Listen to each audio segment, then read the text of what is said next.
Vamos a sumar a Martín Siniewski, que es infectólogo, y vamos a aprovechar lo que conoce, obviamente, su ciencia para escuchar un análisis a esta hora, antes de los anuncios. Martín, gracias por acompañarnos. Hola, ¿qué tal? Buenas tardes, ¿cómo están? Bueno, ahí escuchando por dónde va el gobierno y viendo las recomendaciones, algunas complejas, ¿no? O polémicas, por ejemplo, esto de que los chicos puedan salir 2 días y no todos los días. Seguimos como discutiendo. No sé, ¿ustedes recomiendan que solamente salgan 2 días por alguna razón en especial? ¿Por qué no todos los días 1 hora? ¿Qué cambia a la circulación del virus? Yo no sé cuáles van a ser las recomendaciones porque no participo de la formación de esas recomendaciones. Yo te puedo dar mi opinión. Me parece que el riesgo de contagio en espacios abiertos, habiendo distancia social y uso de tapabocas, es muy bajo. Y bueno, y que los efectos de la cuarentena también hay que atenderlos en el sentido de que sabemos que la gente en la cuarentena se deprime, sabemos que las consecuencias económicas de la cuarentena es la caída del Producto Bruto Interno, que está estimada en un 10% de Argentina, que es un montón, similar a la crisis del 2001. Entonces, los efectos de la cuarentena pueden ser iguales o peores que la enfermedad. Entonces, eso es una decisión política y que tiene que ver con entender que la salud de la gente no es solamente estar tratando de tener la menor cantidad de casos posibles de coronavirus, sino también de evitar que la gente se deprima, que no quiere ir a trabajar después de la cuarentena porque baja la productividad después de las cuarentenas, eso está estudiado en distintos trabajos, que haya aumento de la mortalidad por causas que no tienen que ver con el coronavirus. En Estados Unidos hay estudios grandes mostrando que del aumento de la mortalidad, el exceso de mortalidad esperado para este periodo del año comparado con el año anterior, una estadística muy seria, la de Estados Unidos, no es 100% de los casos el exceso de mortalidad de coronavirus, es cerca del 70%, o sea que hay un 30 y pico por ciento de aumento de exceso de mortalidad que está asociada con otras causas, ¿no? Llámese gente que tiene enfermedad coronaria, le duele el pecho y no quiere ir a consultar porque tiene miedo de ir a la guardia, llegan tarde. Las empresas de ambulancia tienen más casos graves cuando llegan, o más casos de pacientes fallecidos en domicilio. En fin, creo que hay que atender un poco todo, ¿no? Y todavía tenemos capacidad de respuesta. Esta no es una curva logarítmica. Una curva logarítmica o exponencial es la que tuvieron Italia, Francia, España, Estados Unidos, donde duplicaban los casos en pocos días. Argentina ha duplicado los casos en 20 días, o sea que hace 20 días atrás teníamos más o menos la mitad de los casos que tenemos hoy. Sí. Doctor, esta curva se ha acelerado un poco, pero todavía creo que tenemos capacidad de respuesta y tuvimos 120 días para más o menos prepararnos, ¿no? Claro. Claro, bueno, esa es también la gran pregunta, y al respecto quiero centrarme en, por supuesto, los dos distritos que concentran la mayor cantidad de casos, la ciudad de Buenos Aires y la provincia de Buenos Aires. En la ciudad, bueno, vimos una baja importante con respecto a la cantidad de casos de ayer, pero parece haber una especie de aplanamiento de la curva de contagio, al menos eso indica su evolución. En la provincia siguen creciendo los casos. ¿Cuál cree usted que puede llegar a ser el motivo? ¿Cómo analiza usted un salto como el que vimos ayer?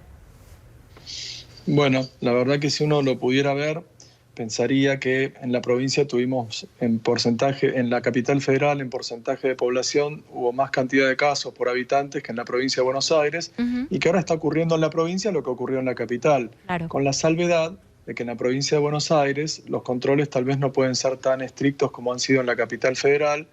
Comentaba recién Nicolás lo del partido de fútbol, 100 personas agrupadas en un partido de fútbol, una grada, no sé, en fin.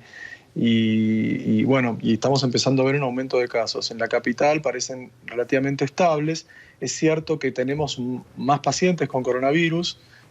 Nosotros en CEMIC tenemos un porcentaje significativo de pacientes internados con coronavirus, algunos de ellos en terapia intensiva, muchos de ellos en terapia intensiva en ventilación mecánica. Pero bueno, creo que este número por ahora es manejable para el sistema de salud. No estamos desbordados, sí estamos con trabajo, ¿no? Yo te hablo de un lugar privado que es donde trabajo yo. Claro. Los hospitales públicos son más heterogéneos, hay hospitales que están con más ocupación que otros, en las unidades de terapia. Hace unos pocos días en chequeado creo que la estimación de camas de terapia intensiva utilizada por COVID era alrededor de 800 pacientes. Bueno, obviamente hay un montón de pacientes que no tienen coronavirus, que están en una terapia intensiva por otras razones, pero da la sensación de que todavía tenemos capacidad de respuesta. Por eso creo que esta flexibilización impresiona razonable para lo que está pasando, porque no podemos estar en cuarentena un año, porque Clarísimo. los efectos van a ser peores que la enfermedad. Así que me parece que es un equilibrio delicado. Yo no sé cuál es el punto donde uno tiene que decir, bueno, ahora abro la puerta. Lo que sí me parece es que las personas que tienen menos riesgo de tener enfermedad grave por coronavirus, que esas personas con los recaudos necesarios podrían empezar sus actividades laborales de alguna forma para reactivar un poco la economía, ¿no? Porque es muy difícil explicarle a alguien que vive del día a día que tiene que seguir en cuarentena, ¿no? Me parece que es un equilibrio, es muy político todo esto. La respuesta científica ya se las dije que es muy sencilla. Se quedan todos en casa, el R baja, Claro, pero está más o menos manejado. acá hay una concepción de salud que me parece que cambió, porque lo estoy escuchando a usted y pienso que quizás hubo un quiebre en algunas autoridades, que no es la salud como la ausencia de enfermedad, sino como el bienestar de la gente, ¿no? Que comprende muchos otros factores, además de, por supuesto, no contagiarse de coronavirus. Sí, por supuesto, la salud es un concepto global que no tiene que ver con una enfermedad. Hemos estado muy enfocados en una sola enfermedad, y bueno, porque es una enfermedad nueva, porque se ha diseminado, porque es contagiosa, porque se ha muerto más gente que lo que se muere por gripe, que es bastante todos los años. Así que bueno, es para preocuparse. La enfermedad tiene una mortalidad 10 veces mayor que la gripe, por lo pronto. Así que es para atender, obviamente. Sí. Pero Nico, vos querés preguntar, doctor. Que hay que abrir un poco, que hay que abrir un poco esta concepción y decir, bueno, ¿cuáles van a ser los efectos? ¿Qué pasa si esas son cosas que saben los políticos y los economistas? Yo no las sé, pero si cae el 10% del Producto Bruto Interno de un país que ya tiene un nivel de pobreza bastante alto, Claro. eso tiene un impacto muy grande, ¿no? Y toda esa gente que queda sin trabajo, que no puede tener buena alimentación, que no tiene buen acceso a la salud, y en el fondo las consecuencias son tan importantes o más que la de la pandemia. Por eso me parece que es un equilibrio delicado. Doctor, una más de Nico. Sí, no, le quería preguntar, hay una buena noticia, o parece haberla, ¿no? Porque a pesar de que tiene un índice de letalidad mucho más alto que la gripe, ¿no? El COVID, vamos, lamentablemente es un número alto, ¿no? 2.112 muertos, pero comparado al nivel de contagio es un nivel de mortalidad muy bajo, ¿no?